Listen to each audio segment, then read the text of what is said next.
our experience and the value this partnership has brought to us so far. So industry sector partnerships like this provide a platform for businesses to come together and voice common challenges and collaborate on innovative solutions.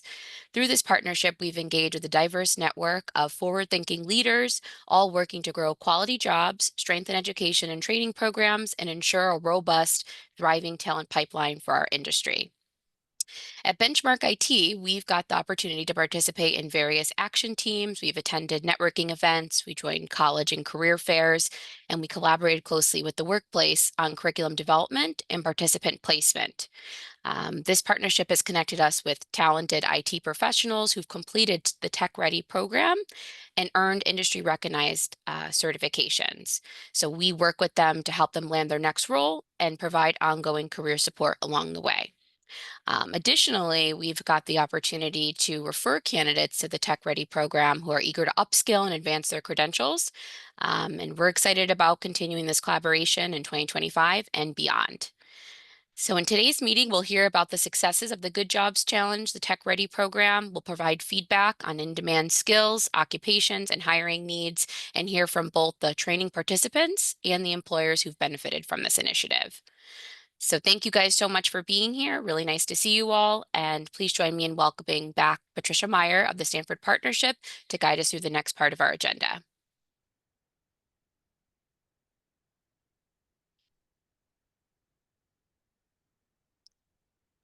Thanks so much, Mariah. We have really appreciated your participation in this work as well as your peers at Benchmark IT over the past year and looking forward to continued collaborations in the future.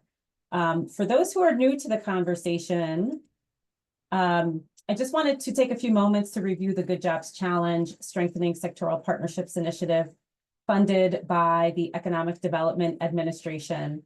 Our work here in Fairfield County is part of a statewide initiative across multiple industry sectors.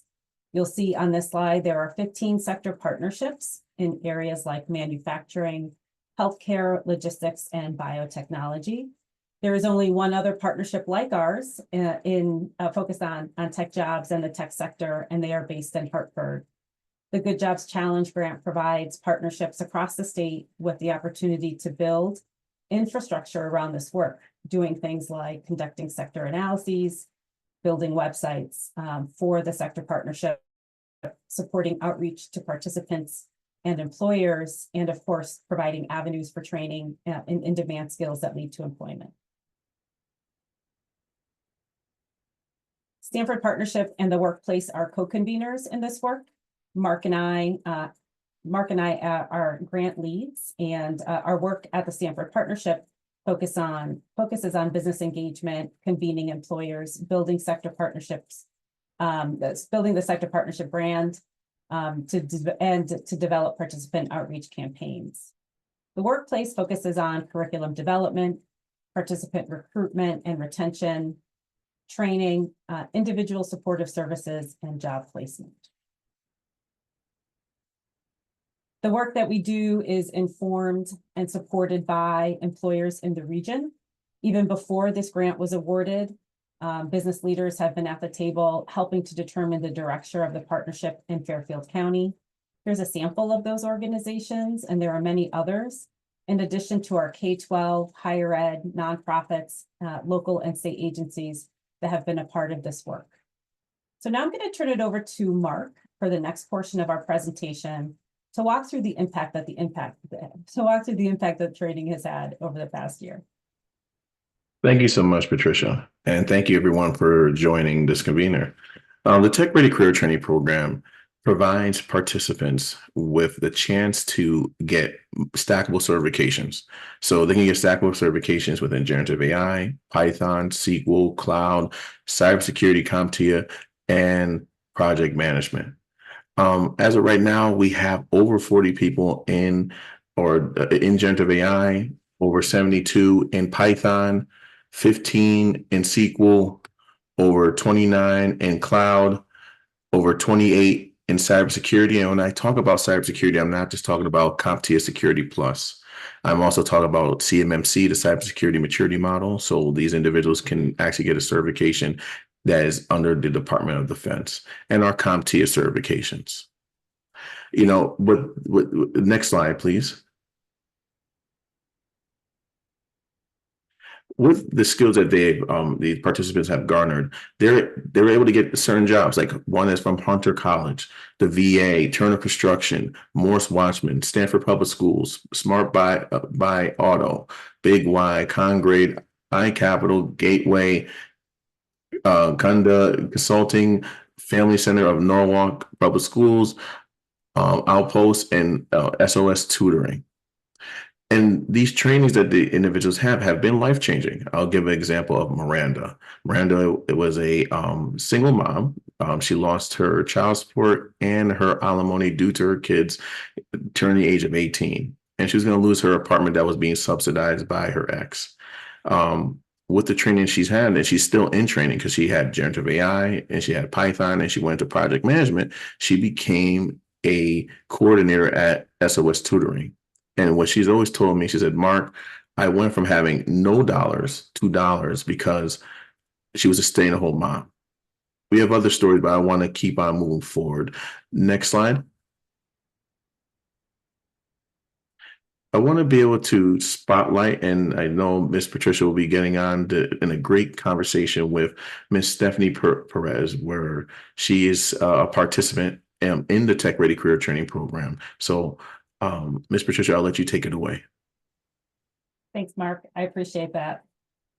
And we really appreciated the work that you've done to be responsive, not just to labor market data, but also direct employer input to create the training programs that the workplace is overseeing as part of this grant. And a big part of your role is to recruit and support participants in these programs. We wanted to take a moment today to hear from one of those participants that has worked with the workplace, and I'd like to welcome Stephanie Perez to the call.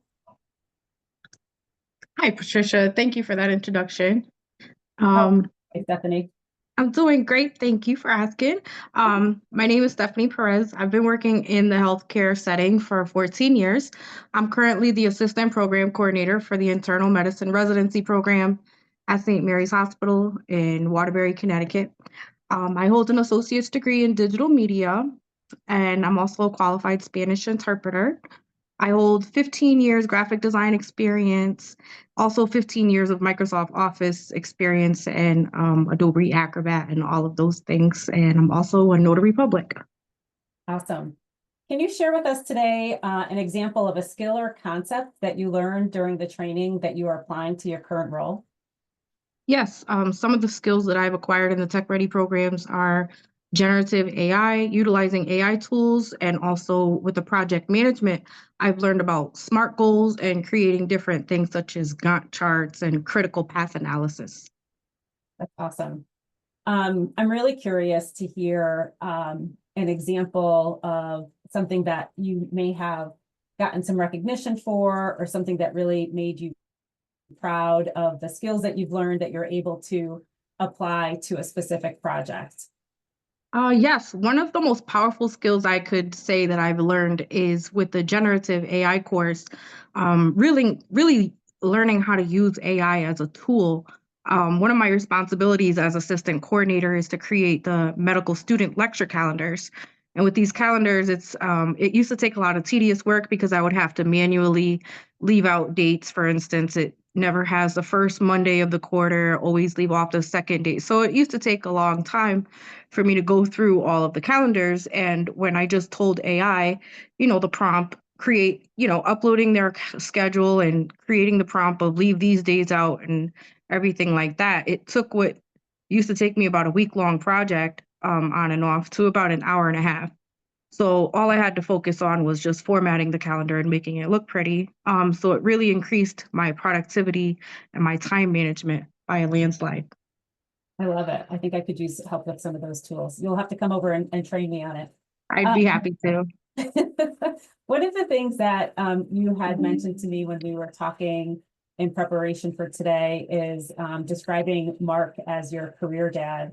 Can you tell us about how his mentorship has supported you during the program and your job search? I absolutely can. I refer to Mark as my career dad because of his endless words of encouragement.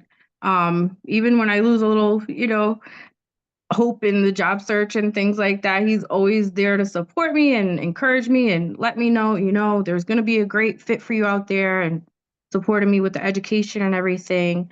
Um, Speaking of that, he's, gone through my resume and asked me questions to find what was going to be the best fit for me. So, and that was the AI and the project management. It was a great fit for me. And I'm really loving the courses and what I'm learning. And he also helps me out with career placement. Like he'll find jobs that meet my skill set and send them to me along with encouraging words. So it's just been an amazing level of support that I've received from Mark Lazarus. That's fantastic. You mentioned at the top and mentioned here, well, you mentioned at the top that you're working in healthcare. You mentioned in here that Mark is helping you with a job search. So looking to the future, given what you've learned, where would you like to see yourself growing professionally? Yes, I would love to see myself start off in junior project management. I love being a coordinator, so I wouldn't mind being a coordinator further in my career, along with, equipped with the skills I've learned. I would love to see myself in junior project management in either the field of IT, tech, or construction. I think that's great. So just want to take note for the employers on the call. Stephanie is open to work and open to opportunities. And there are other training participants that have gone through the program that Mark is currently working with to get placed. So there's a lot of good skill and talent that's coming through this program. And Stephanie's just a really great example of that. So thank you so much for being here today and talking a little bit about your experience and what you're looking forward to.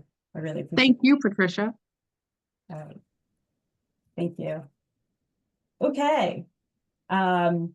If anybody is interested in connecting with Stephanie, certainly you can let Mark know and he can put you in touch with her. Yeah, Patricia, Shiv, I had just one feedback for Stephanie. Congratulations, great.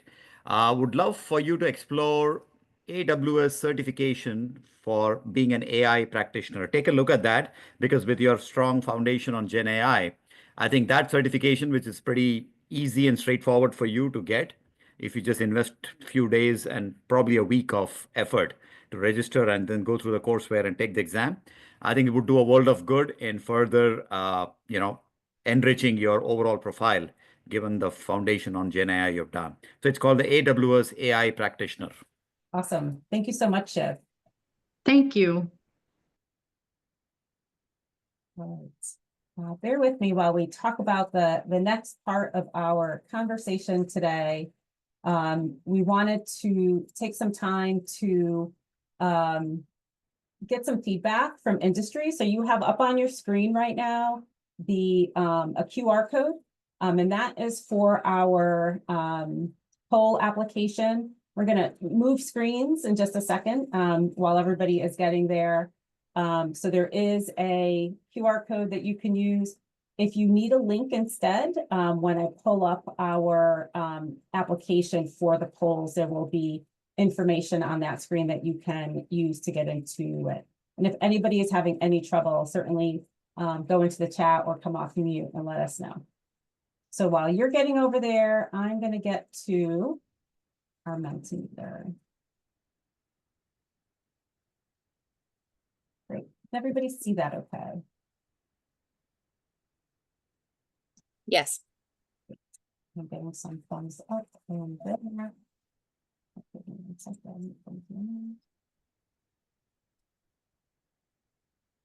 All right, so for this portion of our conversation today, we ask that you put on your hiring hats for your organization.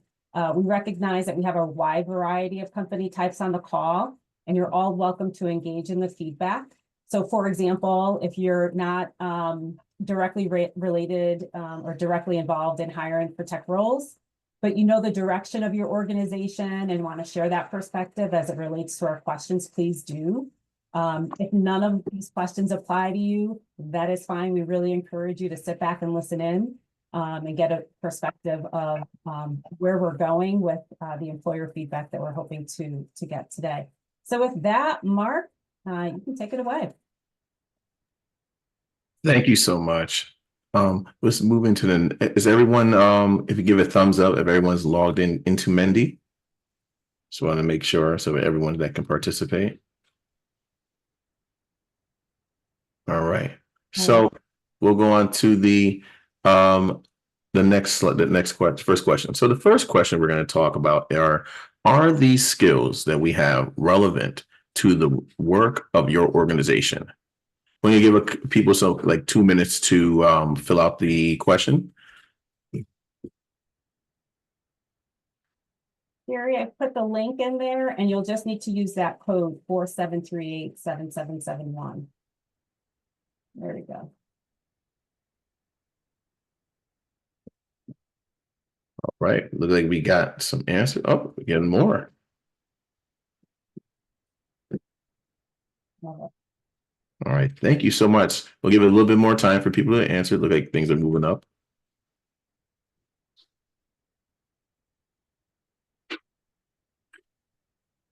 Excellent.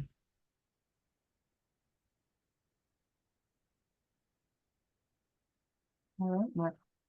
All right. So since we got the answers here, we see that we have cybersecurity is number one, project management is number two, AI prompt engineer. Oh, project management is going up to number one. I feel like I'm announcing the lottery.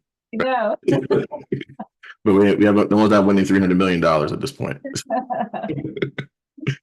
So look at the skill sets: project management, cybersecurity, AI, prompt engineering, Python, CompTIA, A+ security plus network plus, SQL, cloud systems is 7th, and not applicable is 8. So let's go on to the next question. How important will technical skills, data analysis, programming, or cybersecurity will be in your hiring decisions in 2025?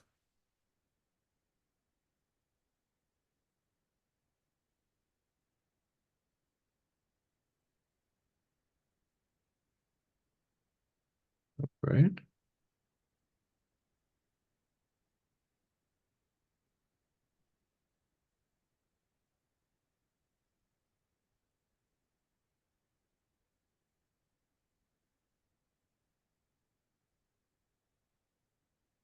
Give you one more minute.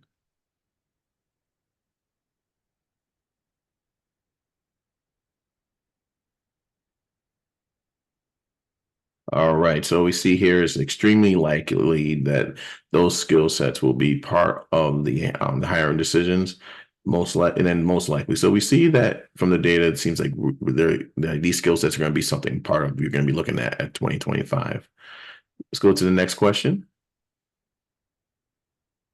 Now, the next question is, what tech skills will your organization hire for in 2025? Data analysis, programming, or cybersecurity? We'll let you enter in your response.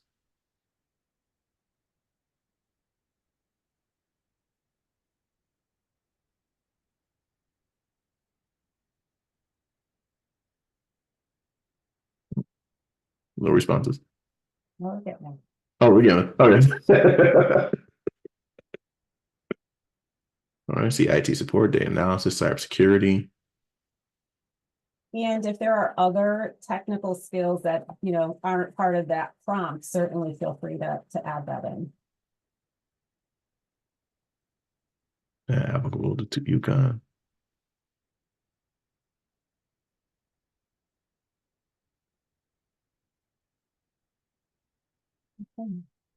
All right.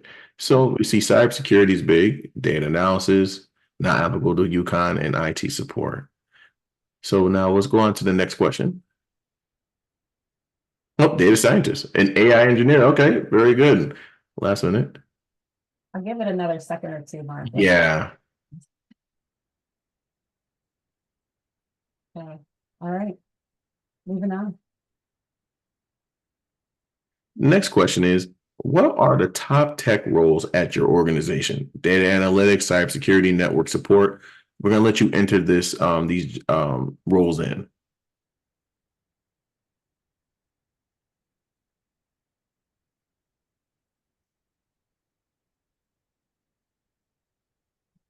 Mhm.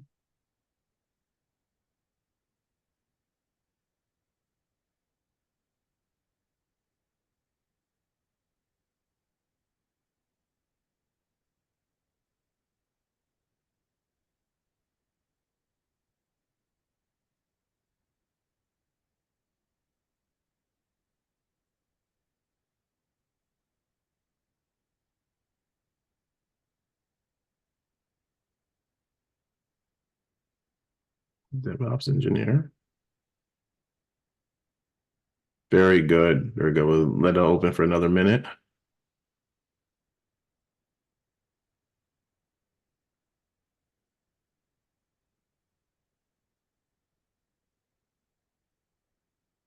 All right. This is excellent. So you see analytics, research. Yep. So analytics, research analyst, network support, product manager, DevOps engineer, network support, desktop support, security, IT support, and network support that are roles that are, the top tech roles in your organization. So this is really great data to give to us so we can be able to pivot. Thank you. Next slide, please. And back-end developer. I think that is a good lead into our next conversation. Yes, it is. So from the data, we're seeing that DevOps is going to be something that's going to be big. It's been growing in the IT industry since 2024, but in 2025, they say there's going to be something that's going to be DevOps is going to be something where most organizations are going to be using. But we want to know how your organization is going to use it. So we want to make it to more of an open discussion in regards to DevOps if it applies to your organization. So please feel free to let us know. We just want to make this an open discussion.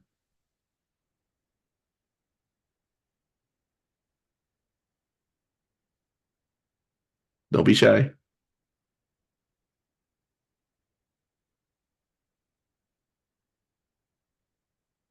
I think we'd love to hear from the folks that had mentioned this in the prior slide. If you're not comfortable getting off your mic, off mute, you can certainly just make comments in the chat.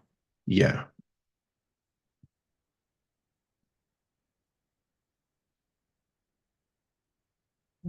Well, Mark, I always find that silence is telling. So It's an area to engage today. I think if there are folks that are interested in having a discussion with Mark about this topic as it relates to the type of training that the workplace can develop for this grant in support of developing tech skills for regional employment, we'd really love to hear from you. So if there's some interest in that offline, certainly get in touch with Mark. We'll share emails at the end, and we can start having a conversation offline as well. That work for you? Yeah, we'll go to the next slide.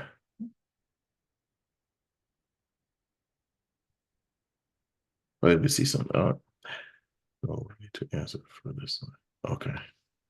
Oh, Jerry, yeah, all you need to do is for that slide was just for you to have a open discussion. So we'll discuss later offline. So we'll go to the next question.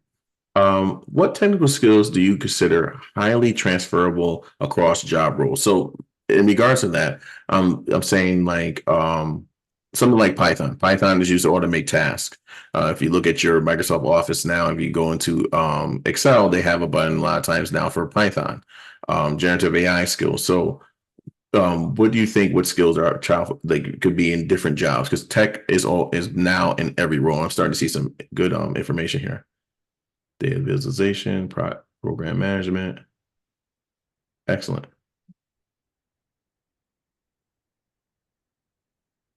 Mark, can we talk a little bit about your approach to transferable skills as it relates to the Good Jobs Challenge grant while people are putting in comments? So can you talk a little bit like how you're using the skills that you're helping people with do just this, get jobs in different types of organizations and in different types of roles? That is an excellent question, Patricia. And I'll give you an example. We have used Python and SQL and AI to get people jobs in finance to really to automate their data and automate tasks. Now I understand for generative AI, certain organizations have their compliance, so that because in our AI program they learn how to use different softwares for generative AI. So it's not just Chat GPT, right? They can use Claude AI, they use Perplexity, they can use Copilot, and they learn how to use those skills to be able to do good prompt engineering. And then what I like to do a lot of times for all our participants, I sometimes send them, I like to call the cheat code and how to write good prompts so they get better data. And then Python as well.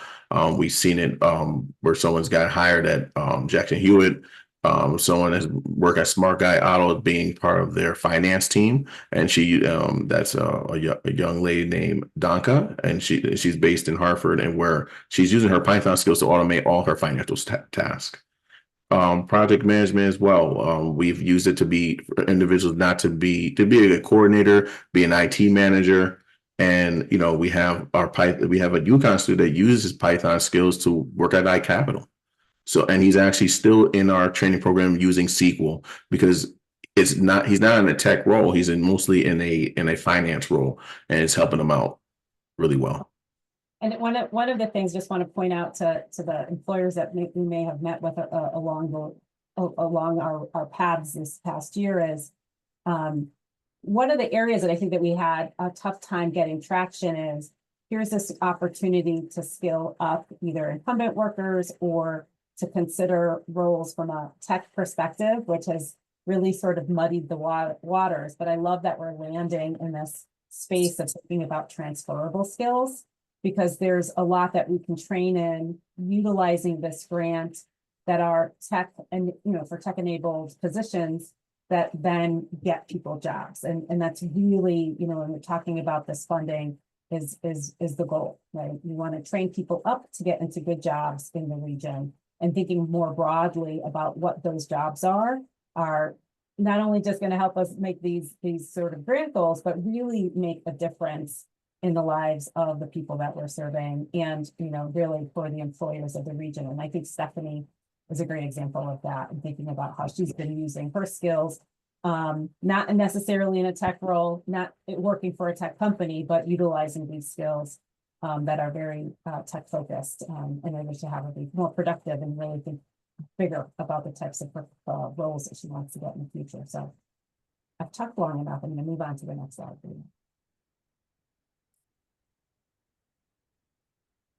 The next question: how important are skills in generative AI for your future employees? Microsoft and LinkedIn did a study saying that person with generative AI skills will make 40% more than someone that doesn't. And we're seeing how generative AI is being adopted everywhere. So we want to know how important that'll be for your future employees and also for your current employees going forward.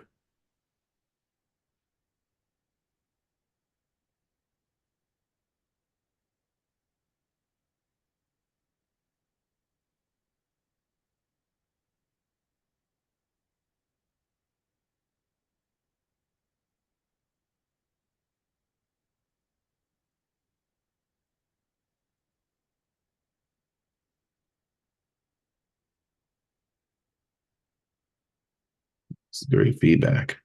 And to get some more, this feedback helps the program really revamp it. Every time I talk to an employer, I try to see what we can do to help in the market. Our generative AI courses continues to evolve, right? It's not just learning how to use ChatGPT or Claude AI or Perplexity. It's learning the responsible side to really build out our AI practitioners. Because there's two different if you're going to generative AI or you're going to AI in general, because we saw from the previous data, you have like data science and everything else. But if we build really good generative AI people, individuals that understand the responsible side, it's going to be great. And that's where in the next iteration, it's going to be becoming in the next class coming up. So again, I thank you all for your feedback. We'll move to the next slide now. Yes. Next question: how important are certifications or credentials to you hiring for tech or tech-enabled roles?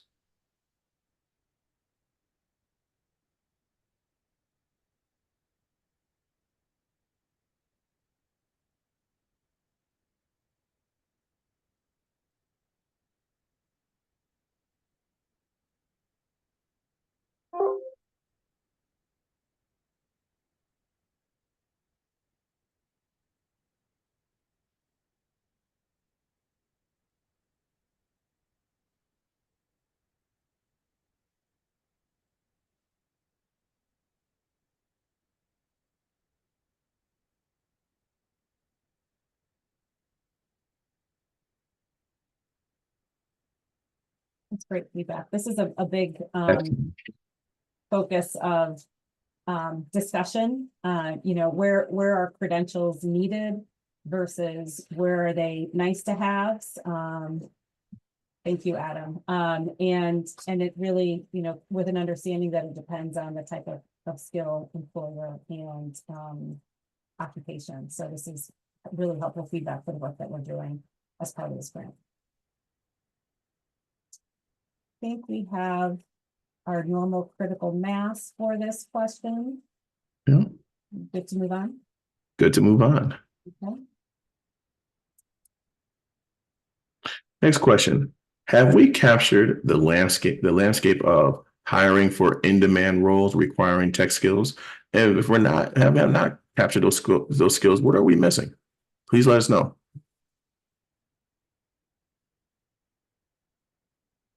For those that have been part of this conversation from the beginning, and I had mentioned this in my earlier comments about understanding labor market and skills gap, when we started really the bulk of this work earlier this year, the skills gap analysis really looked at what are the open jobs that are tech focused, and what are the requirements, and what's the demand. And that's really driven a lot of the work that we've done, along with Mark's, in-person engagement with employers on the skills that are needed.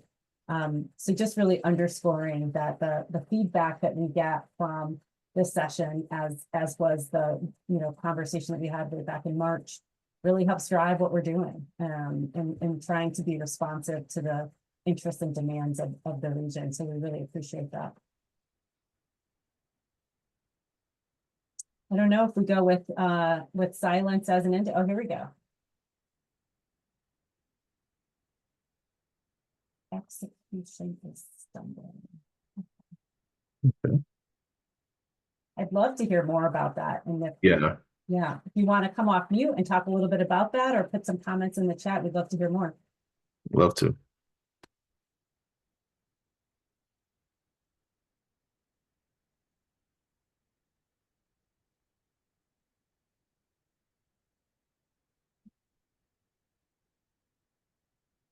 Mm-hmm. I like that. Work-based experiences are really we've understood to be a critical component of this, especially in the areas where maybe certification isn't necessarily the driver, but like that, prove to me that you have the skills to do this within the organization. So thinking about internships, Mark, they're not a part of the funding of this, but there's opportunities for braided funding or something like that, if that was an option.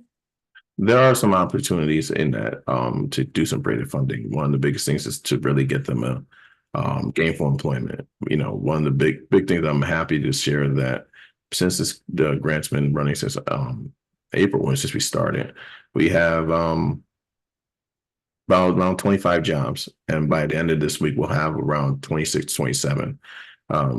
We basically try to move with the market and be able to, because of this, the market is very competitive. So we had to be able to be agile and smart, and then be able to get them the stackable credentials. What we try to do always is that we give them before we have a meet an employer, begin with two certifications. Then we give them an AI interviewing tool. Then we write their resume that is ATS compliant.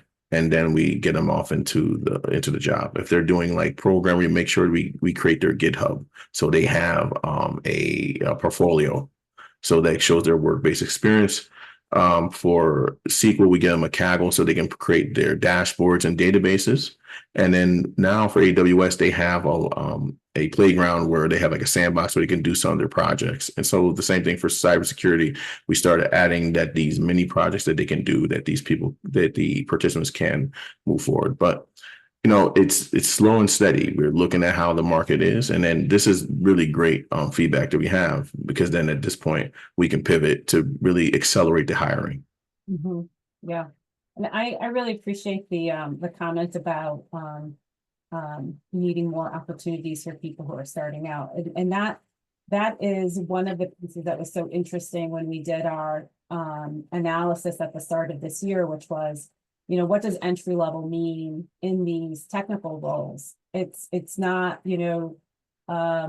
certificate, overwhelmingly, it's not black and white, but overwhelmingly, it's not, get a degree or get a certificate and find a job. It's usually, these job descriptions, these job postings required experience. And part of the work of this grant is to explore this thing specifically with employers, to think through, what is the skill needed for that entry level role, and connected, how do we get people with little to no experience into those roles? So it's something that we want to explore more in the coming year with this week.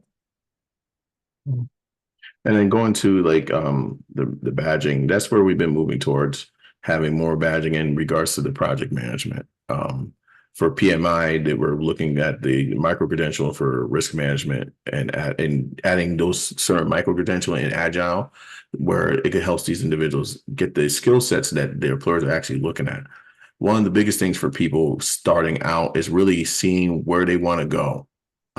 Because a lot of times sometimes for some new participants coming in, sometimes they just want to try to get into tech, or it's like a last resort, and really to see where they can get a good paying job. We just talked to someone at UConn yesterday, and she told me, she's like, well, I don't want a job, I want a career. Mm-hmm. So, and how do we move forward from that point? And how to be able to have them in a good trajectory where they can actually pass the courses and then actually get the job and actually pass their certification test as well. Right, that wraps up our mentee. So this will be something that we'll share in the meeting summary to the group.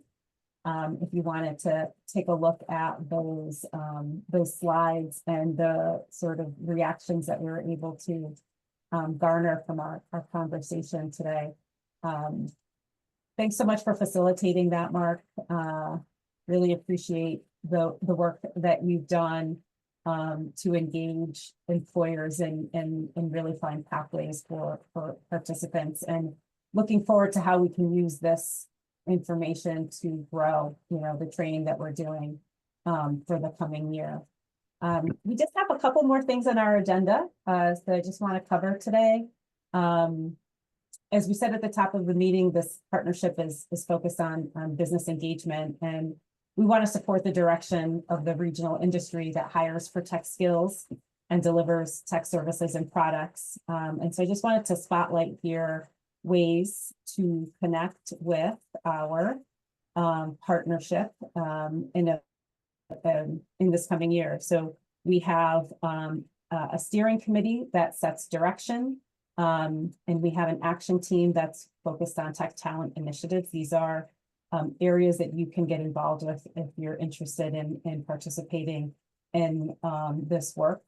You can become a hiring partner for placement with the workplace and these training participants. And then we also have career fairs that we'll be scheduling over the next year and a half for this grant. You can get connected. We have a workshop series that we've been doing since I think October. And we're kicking back off in January with a workshop at Haven.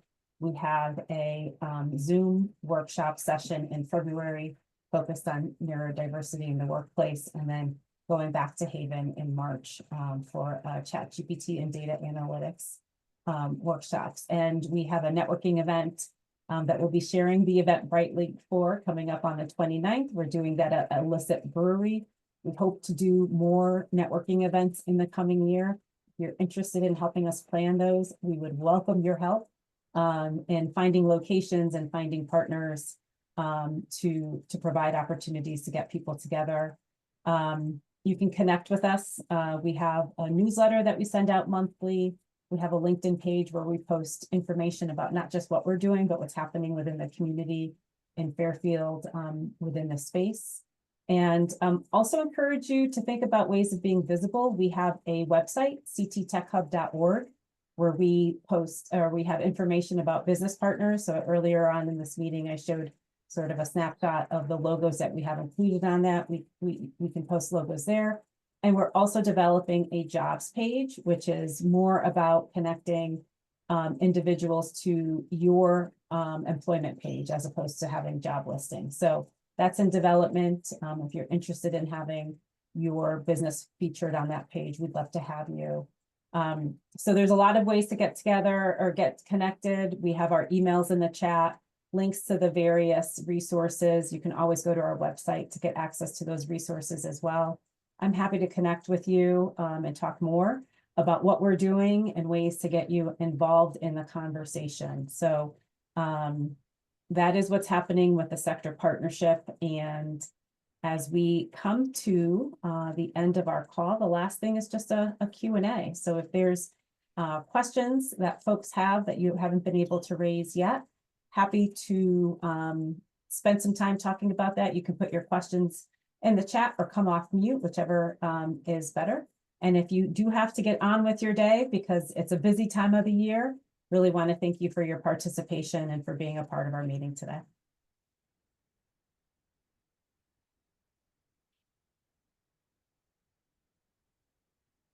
Okay. Mark, thank you for running our polling. I really appreciated your work there. Stephanie, thank you for being a part of our conversation. And Mariah, really appreciated having you provide a welcome at the top. So thanks everybody for being a part of our conversation. Thank you.